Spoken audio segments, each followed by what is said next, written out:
kadang-kadang kita masih suka salah. Karena kadang-kadang kita karena kita banyak kerjaan, jadi kita kadang lupa ngurusin anak begitu. Kadang-kadang. Ya. Jadi menurut Ibu kadang-kadang masih salah ya? Masih salah. Sekarang saya mau nanya sama Ibu yang satu ini, Ibu. Menurut Ibu, apakah pola asuh Ibu sudah membuat Ibu dan anak bahagia belum? Belum juga. Iya. Kenapa? Karena kan kita sibuk dengan pekerjaan sebagai seorang ibu ya. Sibuk juga ada pekerjaan lain gitu. Jadi kurang juga Tapi sih. Ibu tahu nggak kalau ada pola asuh yang bisa bikin ibu dan anak bahagia? Kurang. Tahu? Tahu tapi ya kita merasa kurang aja Oh gitu, tahu tapi prakteknya merasa kurang. Nah itu yang bakal diomongin sama basa-basi pagi hari ini pemirsa. Percaya nggak kalau sebagai orang tua sebenarnya kita bisa bahagia, anak pun bisa bahagia. Gimana caranya? Ayo kita cari tahu.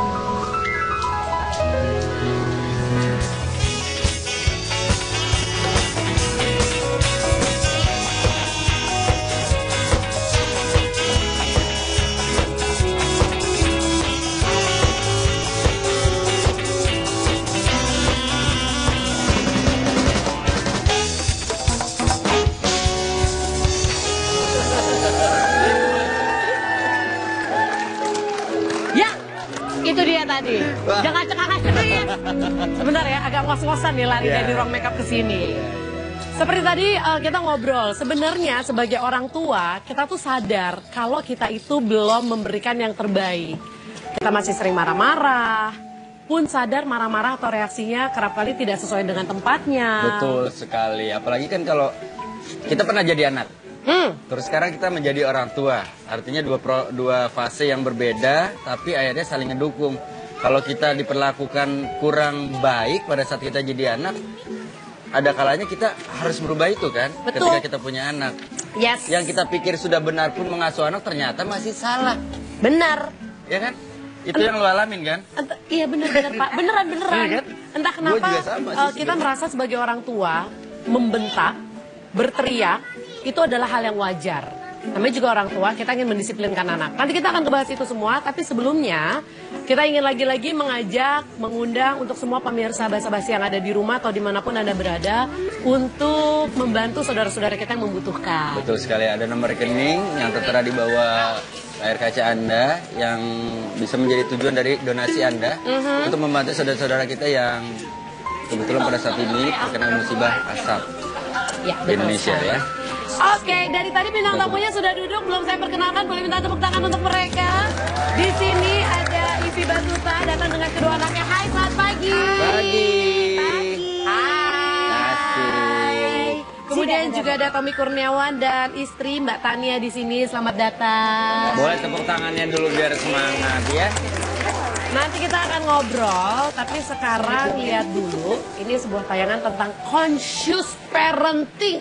Berat bahasanya. Apalagi itu Cipan? Apalagi kita saksikan dulu tayangan berikut ini.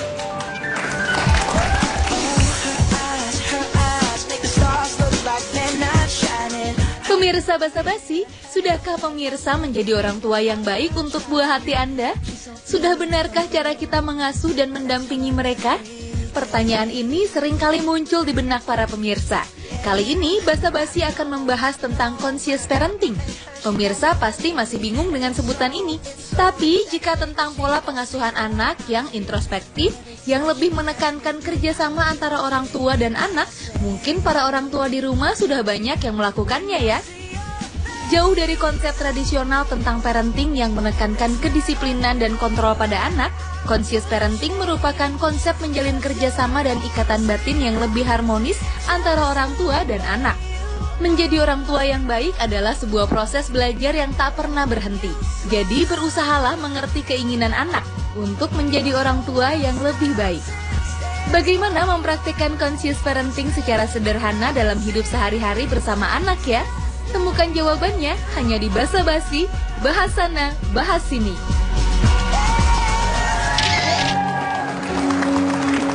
Kita nggak bakal ngebahas secara teori kok conscious parenting adalah bla bla bla, karena nanti durasinya nggak cukup, panjang, dan pemirsa bakal bingung. Tapi conscious itu artinya adalah sadar. Gimana sebagai orang tua kita sadar. Bukan berarti Anda selama ini mabok-mabokan ya sampai kehilangan kesadaran. Tapi coba diakuin deh, kita itu suka auto-respon. Misalnya, pada saat kita lagi sibuk, tau-tau anak-anak dubrang. Reaksi pertama adalah Emosi jiwa. emosi jiwa. Melotot. Kita cari tahu nanti alasannya kenapa emosi jiwa dan melotot yang keluar pertama kali ya. Yes. Seperti basa-basi.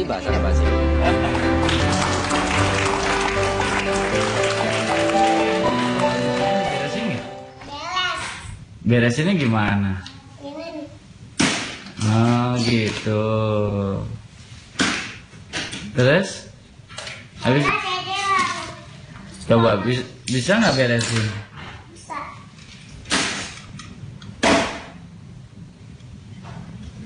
Nah terus? Habis diberesin diapain? Dibawa. Bawa kemana? Oh ke kamar. Agak ngeri ya. Tapi aku dengar suara dia kok aku terpikat. Beda umur, beda rangsangan bu. Maaf, ada istrinya. Iya Loh, makanya. enggak, maksudnya berarti kamu harus tahu segitu. Nah, Ya gini, jadi Ini emang si di, Ipan lagi. jadi gini di rumah itu emang istri aku sengaja menciptakan ada satu sosok yang ditakutin anak-anak. Pelototan si Tommy. Ya. Sampai pembantu-pembantu ya kalau saya melotot takut semua. Kenapa sosok yang ditakuti nggak misalkan sosok penunggu rumah genderuwo gitu kan lebih menyeramkan ya? Ini Tommy. Pokoknya kalau Tommy buka mata berarti semua harus diem ya. Iya, jadi otomatis kalau di rumah dia pakai tutup mata. Jadi biar orang lain aman gitu. Ya kan? Minimal pakai kacamata lah. Pak, aman, Bapak nggak melotot. Nah, tapi pernah terpikir nggak sih begitu dengar bunyi gedumbrang, reaksi kalian itu daripada Langsung marah atau langsung emosi? marah atau melotot, tapi samperin dulu dan cari tahu Cari tahu, dulu. betul. Nah, kenapa? Pernah nggak? pernah tapi jarang. Oke. Masih banyak belajar berarti ya sama kayak gue lah ya. Biasanya gitu. Jadi kalau kayak aku di kamar nih, terus anak-anak kan kamarnya sendiri lagi ribut, aku harus nyamperin suster kenapa? Karena mereka bisa nyamperin suster kan? Kenapa? Terus biasanya ribut lah mereka. Oh, tapi nggak langsung marah tapi tanya dulu. Kecuali kayak aku tuh lagi fokus sama apa, terus mereka tuh ribut di depan aku gitu, kayak aku langsung kayak Zio Aira udah ya please gitu. Terus mereka diem langsung. Tanpa bertanya kamu kenapa ribut? Kan depan aku, mereka tuh depan karena aku. Oke. Kalau aku tanya, tahu nggak sih apa itu? Kalau mendengar kata conscious parenting, dari Mbak Ivi dulu. Conscious parenting di otaknya tuh seperti apa? Iya, conscious parenting itu adalah conscious tadi kan udah dibilang kan? Iya, benar. Parenting Jadi itu sadar. udah pernah denger atau belum? Pernah dengar. Kayaknya sih bentuk parenting atau cara mendidik buah hati kita dengan kesadaran tinggi. Dengan kesadaran tinggi. Kayaknya gitu sih. Pernah gitu. dengar. Oke. Baru sebatas dengar berarti ya. Ya. Kalau Tommy sendiri? Aku jujur belum pernah. Yang pernah aku Baru dengar dengar cuma baru dengar kali ini. Yang pernah aku dengar tuh hypnoparenting aja. Oh, hypnoparenting yang pernah Iya. dengar, tapi conscious parenting belum. Aku pernah dengarnya juga gentle parenting. Dan aku rasanya nih anak-anak sih gentle parenting. Tapi ya mungkin beda kali ya gitu. Iya, benar-benar. Tapi yang kalau paling dikenal sama masyarakat sih Ayu Parenting. Ayo parenting maksudnya?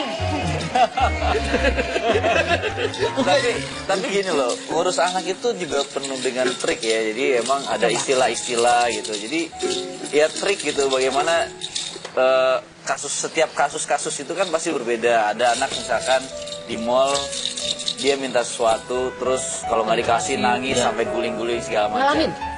Ngalamin juga. Kalau anak-anak sih bukan minta mainan, tapi terutama mau main gitu. Kalau misalkan nggak dikasih main, oh dia udah pokoknya nangis, guling-guling segala macam gitu. Sebenarnya kita sempat tanya sama dokter.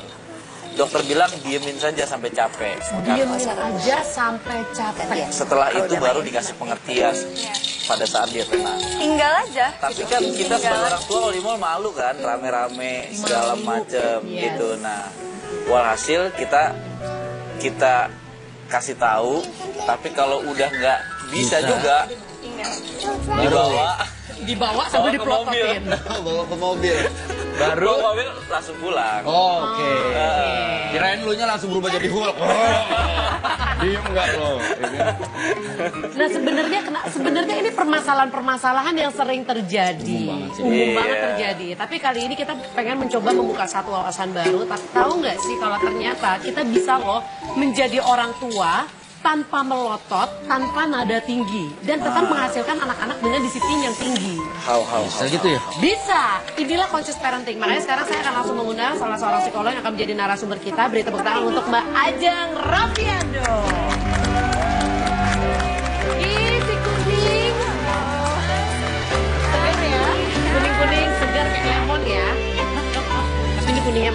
aku tahu. Silakan. Iya, senangnya. Jadi aku di silakan Mbak Ajeng. Sila-sila, boleh-boleh. Sorry. Aku sayang. Sebelum kita ngobrol sama Mbak Ajeng, ada sesuatu yang ingin disampaikan oleh Wendy. Ini nih ada kasus nih. Kasusnya yang terjadi sama anak-anak. Dan kita lihat sama-sama dan kita analisis bareng-bareng. Kasus anak nggak mau makan. Seperti apa? We're not going to get up until you're finished eating your dinner. Pete? Dylan.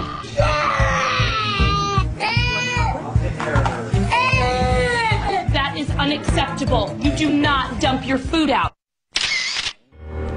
Oke. Itu adalah reaksi seorang anak ketika dipaksa untuk makan sementara dia nggak mau, akhirnya nangis, teriak-teriak, cenderung seperti itu juga ya. ibunya pun langsung emosi. Mbak Ivi ngalamin anak nggak mau makan, susah, marah-marah? Enggak. Untungnya anaknya mau makan semua. Soalnya emaknya juga nggak doyan makan. Oke. Enggak, karena saya tuh dari kecil juga suka dipaksa-paksa makan. Jadi dan besar sekarang ini tuh saya tumbuh jadi orang yang nggak suka makan. Kalau ditanya apa makanan yang disuka, yang nggak disuka itu jauh listnya lebih banyak daripada apa yang disuka. Karena pengalaman masa kecil. Karena pengalaman masa kecil dipaksa-paksa makan. Nah makanya sekarang kalau in terms of ngasih makan, saya nggak pernah paksain anak. Ketika dia nggak mau buka mulut, saya nggak kasih makan. Tapi kalau lapar juga makan sendiri. Tapi saya secara konsisten aja gitu nawarin kayak gitu dan suami juga begitu sih gitu. Cuman memang karena saya nggak banyak makan, jadi makanan saya mudah menyerah sih ngasih makanan yang agak variatif. Jadi kalau misalnya dia lagi seneng tempe, ya udah bisa tempe gitu. Kalau kata suami saya, jangan dong. Untungnya saya kan punya suami yang sangat juga bisa diajak kerjasama ya. Kebetulan suamiku tuh si Edu emang betul-betul kita bekerja sama sekali dalam ngurus anak gitu. Nah, jadi kalau soal kasih makan ini soal waktunya itu bisa saya yang tentuin, tapi soal apa aja yang dimakan apa aja yang masuk itu dia yang nentuin. Karena dia lebih jeli soal itu. Jadi stresnya nggak di ibu ya. Kadang-kadang mungkin yang bikin stres udah anaknya nggak mau makan, kita mesti mikirin ini dia mau makan apa biar mau masuk ke mulutnya. Kayak gitu. Tapi untungnya satu jalan ya sama suami. Artinya kan kadang-kadang ada satu pasangan yang misalkan istrinya pokoknya minta harus makan. Sementara suaminya udahlah, nggak usah dipaksa. Termasuk apa? Soalnya senyum istrinya penuh arti. Masuk ini ya, bahasa tubuhnya kelihatan. Kelihatan. Gimana Bu kira-kira? Enggak apa-apa Bu, keluarin aja. Ini kan buat sharing juga. Nggak apa-apa ya sayang ya, nggak apa-apa saya pegang dulu tangannya ya. Jadi gimana pancingan gue berhasil ya. Pancingan gue berhasil ternyata. Gimana? Enggak sih, kalau Tommy lebih yang kayak anak-anak makan apa. Terus kalau kita lagi grocery gitu dia yang kayak beliin ini dong, beliin salmon, beliin ini. Paling gitu ya. Tapi untuk makan apa itu lebih ke aku. Tapi anaknya mau makan nggak dibeliin? Kalau Zio sama Aira dia selalu ngomong aku pengen ini gitu. Udah kasih tahu tapi apapun yang kita kasih dimakan sama dia gitu. Kadang dia nanya ini apa sih makan? Aku pasti udah suster tuh kalau nyuapin pasti udah dipotong-potong kan dia nggak tahu itu apa gitu kan. Dia maunya ayam aja, cuma kan nggak mungkin tiap hari kita kasihin. Jadi kadang ya ini ayam gitu. Padahal sebenarnya ikan. Gitu. Jadi aku bener-bener aku akalin kayak gitu. Nah, ini kan kebetulan mereka tidak mengalami masalah yang seperti tadi ya ada di tayangan. Nah, kalau kita ngomong dalam parenting secara sadar, sebenarnya gimana sih cara menghadapi anak yang memang nggak mau makan sama sekali? Biasa kan orang tua ya, kamu makan nggak? Kalau nggak makan ya, udah kita mau samain. Benar, istri gue kan gitu soalnya. Gue di killer itu. Tapi ada yang seperti itu. Tapi sorry ya gitu, ada sih beberapa kali mungkin ya yang kita juga tegas gitu. Kayak misalnya tidak makan, misalnya kayak mau berenang gitu ya, nggak bisa makan dalam keadaan berenang dalam keadaan perut kosong nggak bisa gitu. Jadi makan dulu, tunggu sebentar baru kita bisa berenang gitu. Harus gitu. Kalau tidak makan tidak berenang, harus begitu ada juga sih. Itu caranya tepat, ada konsistensi. Iya. Itu tepat sih sebetulnya caranya Ivi untuk harus ada momen-momen tertentu di mana memang ya harus makan dulu gitu. Alhamdulillah bisa. Tapi itu kan make sense maksudnya karena kalau kamu berenang dalam keadaan kita kan ngejelasin karena kalau kamu berenang dalam keadaan perut kosong nanti kamu cenderung sakit bla bla bla. Nah tapi kalau misalkan situasinya memang cuma lagi kayak kita lagi jalan-jalan waktunya makan anaknya nggak mau makan. Intinya kan kalau conscious parenting adalah kerjasama antara orang tua dengan anak. Bagaimana itu bisa dipupuk dari awal. Jadi misalnya jangan mengharapkan, misalnya nih sekarang belum menerapkan conscious parenting, tapi tiba-tiba pas pulang nih misalnya, aduh kayaknya pengen nerapin itu deh. Terus mencoba untuk, yaudah pokoknya sekarang pengen begitu kan nggak bisa juga, harus ada prosesnya. Itu harus dipupuk dari awal. Iya. Dari awal itu apa? Dari lahir? Dari lahir ya, kayaknya masih kecil banget ya. Tapi kalau udah anak sudah bisa berkomunikasi sama orang tua, tentunya kita mencoba untuk menerapkan conscious parenting tadi, bahwa kita sebagai orang tua kita sadar apa yang kita perbuat dan juga menjadi role model tadi. Misalnya gini, orang tuanya susah makan nih, kemudian anaknya menuntut anaknya untuk lebih mudah makan. Kan agak sulit ya, karena anaknya juga bisa lihat, mama juga nggak mau makan dari tadi. Ya, jadi bisa jadi kenapa anaknya nggak mau makan. Satu, mungkin mamahnya nggak makan, mamanya sibuk nyuapin anaknya, dia ngeliat mamanya sendiri nggak makan, kenapa dia harus makan? Bisa jadi seperti itu. Nah, tapi kita sebagai orang tua, ketika anak memang sudah waktunya makan dan nggak mau makan, kalau kita ngomongin soal conscious parenting, harusnya kita memahami si anak. Kita menanyakan kepada anak, kan kerjasama. Jadi kamu kenapa sih nak, kok nggak mau makan? Kalau anaknya anaknya udah ini ya, cranky duluan ya. Tapi tetap kita yang harus juga menahan emosi dulu gitu. Tanya dulu, kenapa sih kamu nggak mau makan gitu. Contoh paling gampangnya sih juga seperti misalnya kayak gini ya, misalnya kayak anak-anak tuh udah sering banget bilang aku udah kenyang gitu. Kadang-kadang orang tuanya tuh masih maksain makan. Nah, aku tuh terbayang peristiwa dulu waktu dulu aku kecil makan sampai begah banget gitu. Dan sebenarnya tuh kayaknya sebenarnya kan perut anak-anak itu juga berbeda ya, dan kayak daya tampungnya gitu. Jadi kayak misalnya dia kecil-kecil gini makannya lebih banyak daripada yang ini gitu. Jadi kalau aku begitu anak udah bilang, kan kadang-kadang dia mubazir sayang, nanti-nantinya nangis loh, nanti nangis, nanti dimarah loh sama tuh.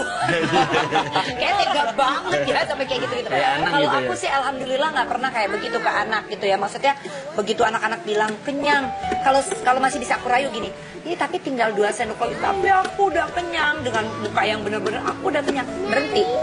Dan mereka tuh beneran tahu kok, maksudnya ketika masih tanpa disuruh. Jadi anak-anak ini sekarang tanpa disuruh. Kalau misalnya gini, gitu, udah kosong, nggak usah kita bilang udah kosong belum gitu. Kalau memang dia lapar, mereka kan sendiri ya. Gitu sampai saatnya dia tiba-tiba aku udah kenyang gitu. Oke. Jadi intinya tidak perlu dipaksa. Sering ngemut gimana ya? Kalau sering diemut gitu, maka dia mau makan, tapi tuh lama banget diemut aja sama dia bisa sejam diemut. Oke, itu nanti akan kita bahas pemirsa ya. Kalau diemut terus gimana ya? Jangan kemana-mana, tetap di Basa-Basi, bahas anak bahas ini.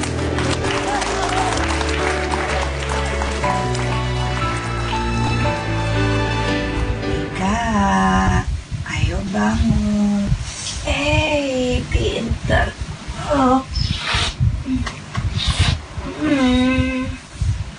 Pinter.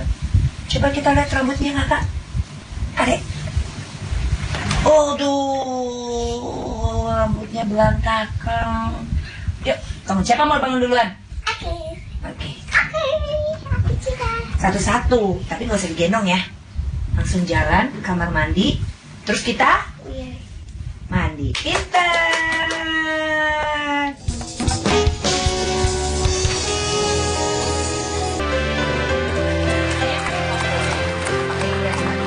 Ini langsung aja. Tadi pertanyaannya adalah, terus kalau anak ngemut makan supaya kita nggak terlibat konflik, makan nggak? Jangan diemut terus. Aduh mama tuh capek. Kamu lama ya? Lama soalnya. Itu kenapa bisa sampai anak ngemut makanan? Pasti ada prosesnya. Iya, biasanya prosesnya terjadi karena si anak punya pengalaman di masa lalu di mana kalau dia harus dipaksa terus makan. Akhirnya dia menemukan cara dengan mengemut, tidak bisa dimasukin lagi kan makanannya. Jadi itu mekanisme pertahanan anak supaya nggak dijejelin makanan. Oke. Berarti emang anak-anak cenderung pintar juga ya Mbak? Pintar. Berarti orang tua harus lebih pintar dari anak kita. Berarti kita ini udah nggak pintar. Ya, makanya sebagai orang tua kita harus belajar. Iya, lebih pintar daripada anak ya. Jadi yang belajar bukan hanya anak-anaknya, orang tua juga perlu belajar. Sekarang kita kasih contoh kasus lagi, Wendy. Contoh kasus lagi nih, ada tayangan bagaimana seorang anak tiba-tiba menjerit di mall. Padahal nggak diapa-apain. Ya, kita lihat aja seperti apa. I got you. Sorry, stand in the way at least. Like pretend.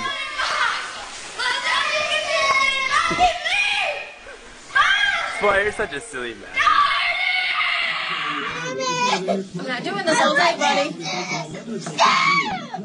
Then stop hitting me. Gila ya jadi orang tua PR.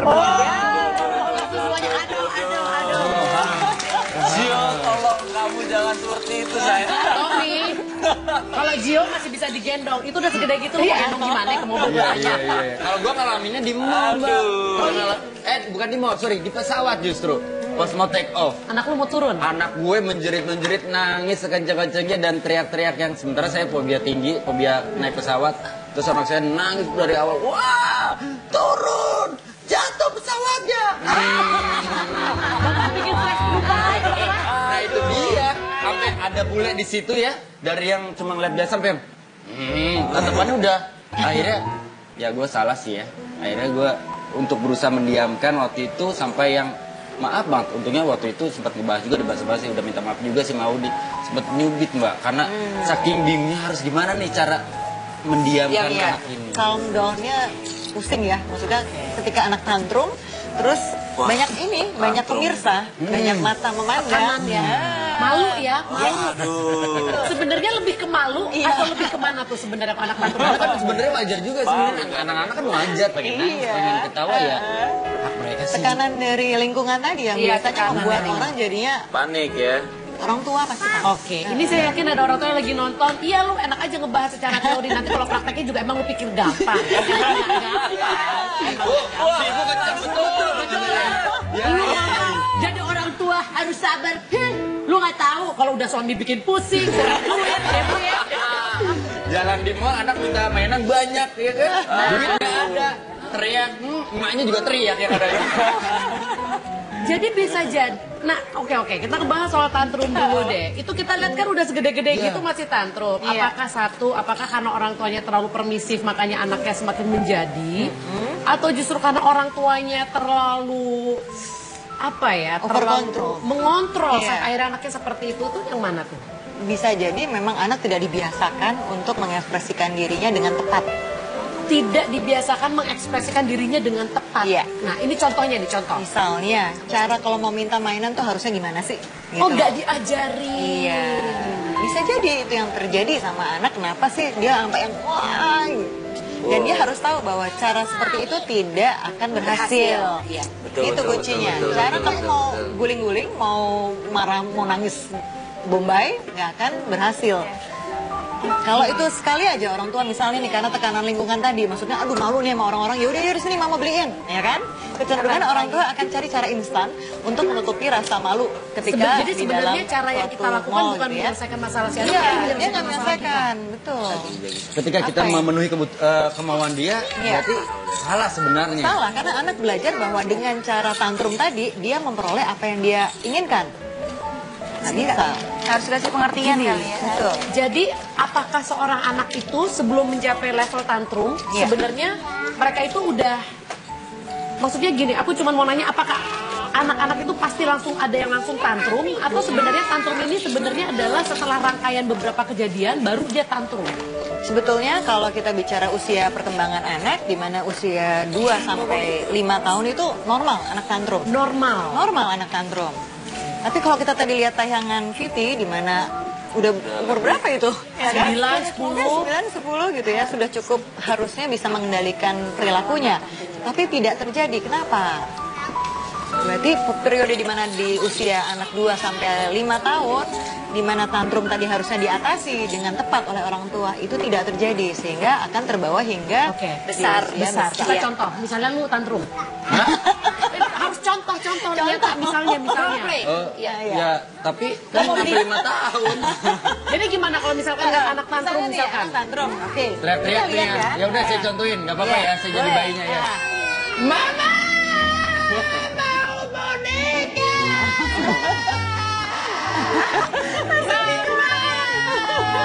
Diam deh. Bikin malu mama. Ya biasa kan gitu ya. Tante siapa? Harusnya gimana? Kan bikin malu nih. Iya. bikin malu kan ketika terjadi ya. Harusnya kita sebagai orang tua mendekati anak dan upayakan posisi tubuh kita tidak lebih tinggi.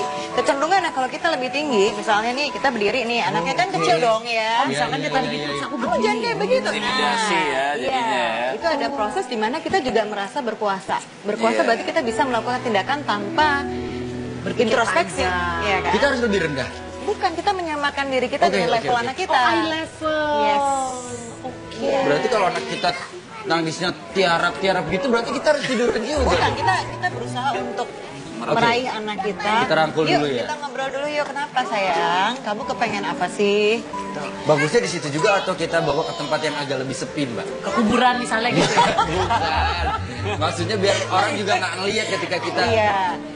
Kalau memungkinkan boleh, tapi kan kadang-kadang nggak memungkinkan juga untuk melakukan hal tersebut. Misalnya lagi di mall gitu, lagi rame gitu kan.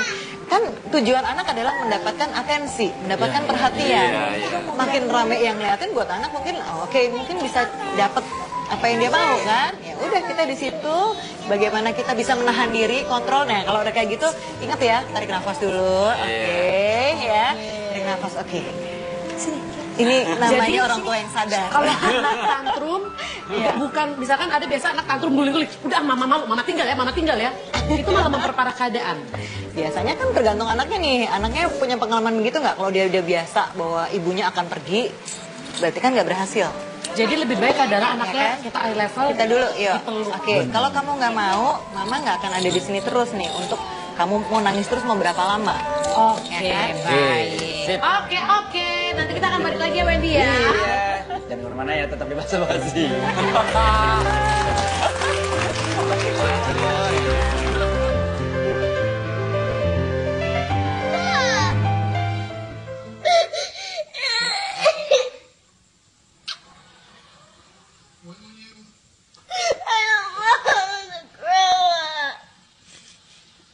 You want to stay a little forever? Yeah, he's so cute. Because he's so cute and it makes you cry. And I don't want to die when I'm in the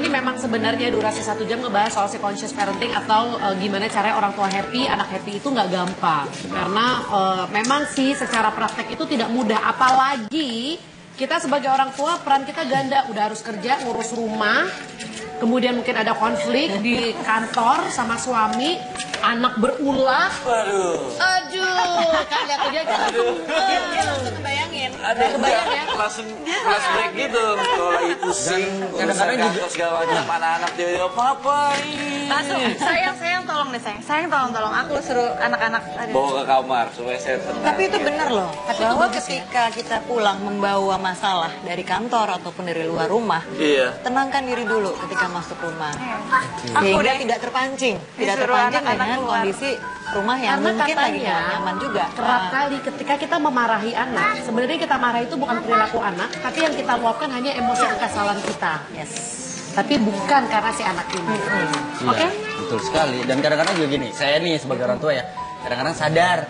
Terus tiba-tiba ada momen foto mabuk-mabukan. Enggak, bukan lagi. Lu mah mabuk-mabukan mulu sih. Lu kesini naik angkot ya? Ya udah nih ada contoh kasus lagi yang mungkin kita bisa komentar dan kita pelajari. Seperti apa ini, Dek?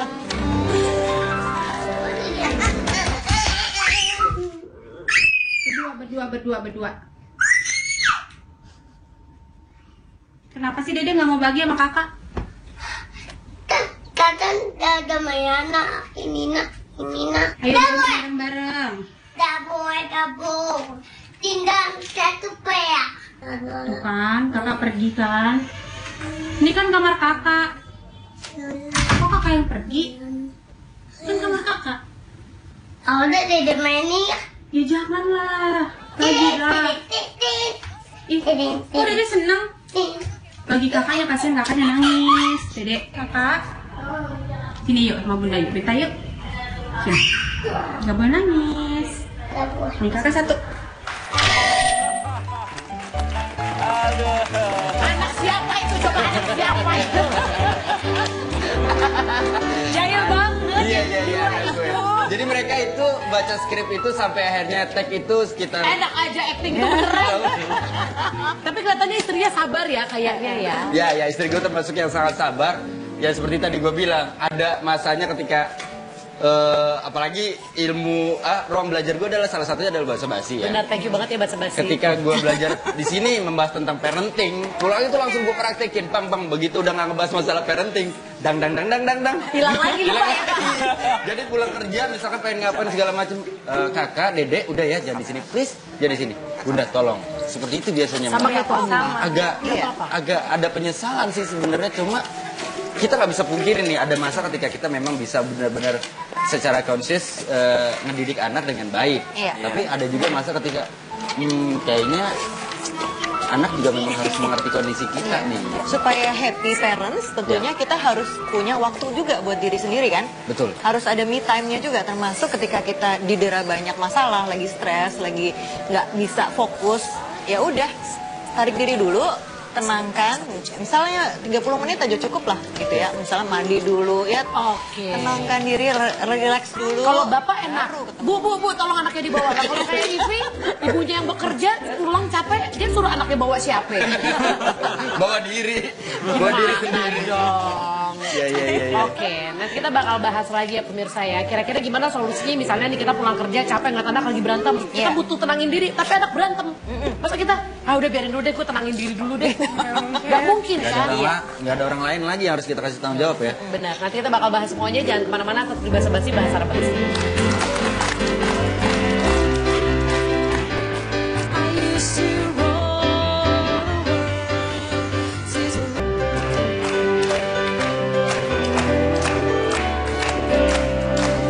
Jadi pemirsa, ada yang bilang gini, kenapa sih sebagai orang tua akhirnya kita harus setiap hari adalah teriakan, kamu ini jangan kayak gitu, stop ini.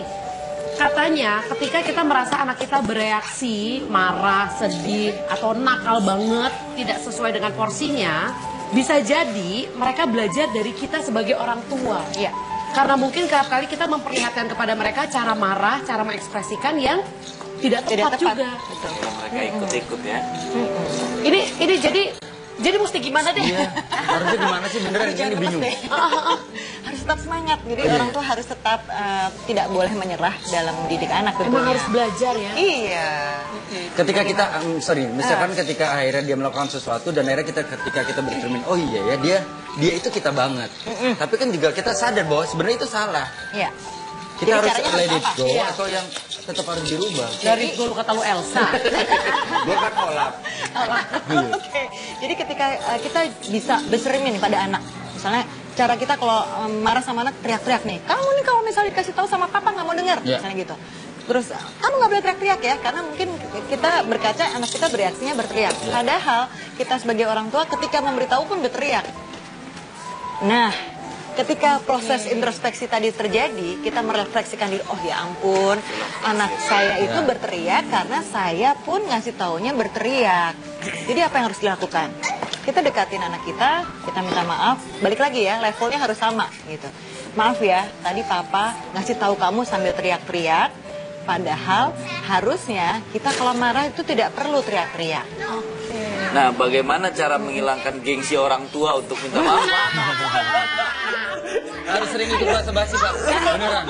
Bener. Gue tadinya gengsi begitu ikut bahasa basi, minta maaf terus. Susah loh. Pasti ada gengsi sama anak kecil. Iya, maksudnya ngomong minta maaf. Nah, Iya, itu karena bisa jadi budaya dari orang tua kita. Orang tua kita itu tidak punya nggak biasa untuk minta maaf sama anaknya. Ini minta maaf sama anak. Baru Lu santai ya, dekade minta maaf inilah sama anak. orang tua mulai membiasakan untuk ayo. Kita pun punya salah, nggak mungkin orang tua tidak punya salah.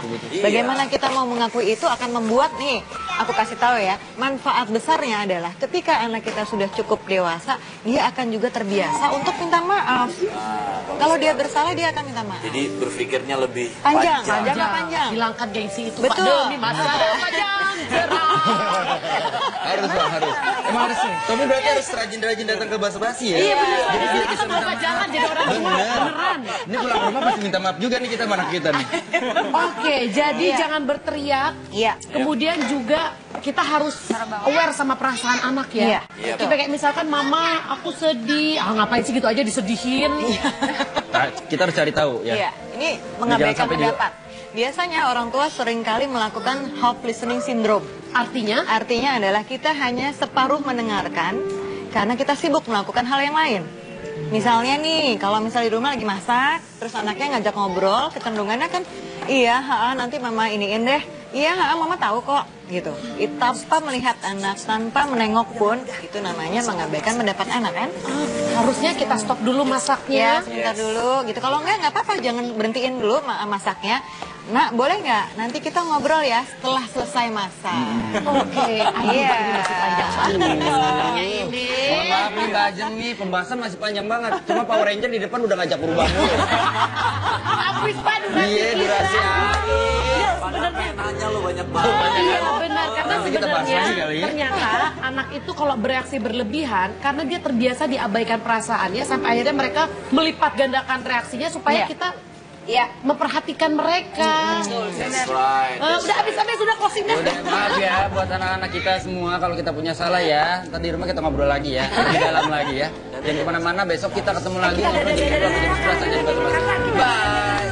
Thank you ya semuanya.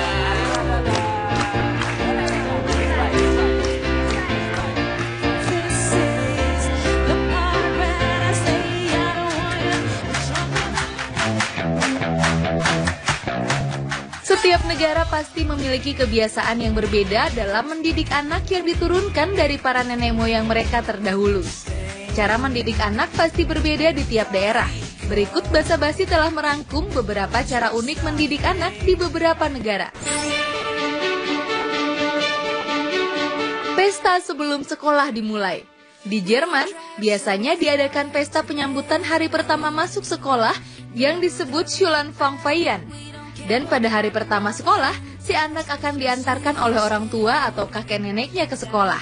Sang anak akan mendapatkan kantong permen yang di dalamnya berisi pensil, jam tangan, hingga permen. Einschulung atau hari pertama bermakna sebuah harapan yang merupakan perubahan yang besar bagi sang anak untuk lebih antusias dan semangat dalam belajar.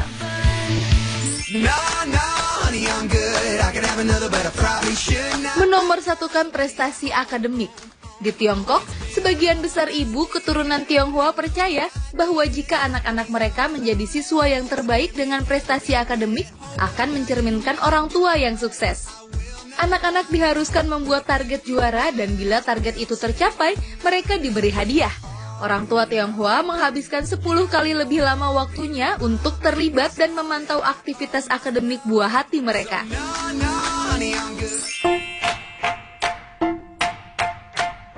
Memberi salam terlebih dahulu. Di Jepang, saat bertemu dengan seseorang, kita harus membungkukkan badan. Jangan anggap sepele memberi hormat atau salam dengan cara membungkukkan badan ini. Bangsa Jepang sangat mengutamakan tata krama. Saat mendidik anak-anak mereka, para ibu bangsa Jepang sangat ketat dalam hal menyapa atau memberi salam, ucapan terima kasih, dan permintaan maaf kepada orang lain.